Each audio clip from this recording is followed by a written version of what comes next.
Leo hii nimefungua kliniki ya watumishi kuhusiana na masuala ya utumishi ambayo watumishi wa taasisi yetu ya TANROADS makao makuu Dar es Salaam wanaipata kwa siku hizi mbili ambazo watumishi watapata namna mbalimbali ya nafasi zao kwa ajili ya kuzungumzia matatizo yao, lakini vile vile kujua taratibu za kushughulikia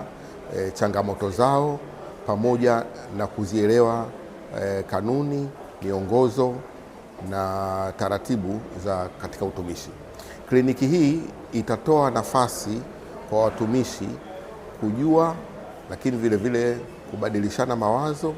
kuhusu masuala mbalimbali yanayohusiana na utendaji wao wa kazi na taratibu za kiutumishi pamoja na mambo yote yanayohusiana na uongozi kwa maana ya kushughulikia changamoto zinahusu watumishi. Tutaendelea kutoa kliniki za namna hii katika kanda zote za TANROADS kwa maana mikoa yote 26. Kliniki hii imeandaliwa kwa lengo la kuwapa fursa watumishi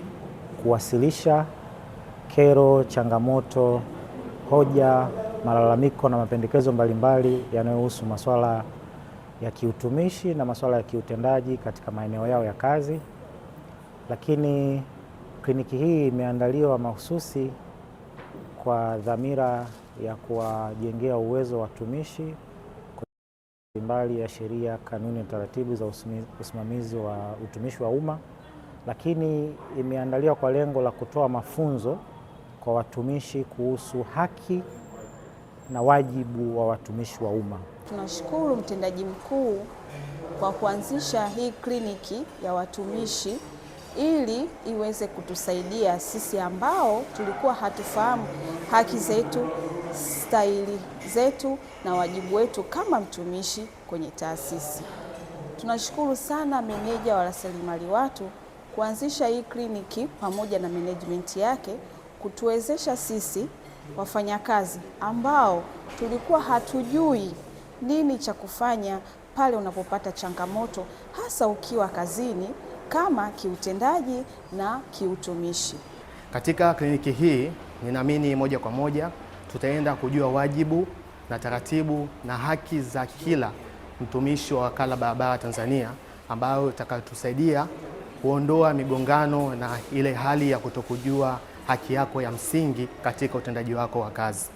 Natumaini baada ya kliniki hii kuisha, kila mmoja atajua taratibu na haki zake za msingi ambazo zitamfanya kufanya kazi kwa juhudi, maarifa na ufanisi mkubwa katika kufanikisha adhima ya taasisi na taifa kwa ujumla.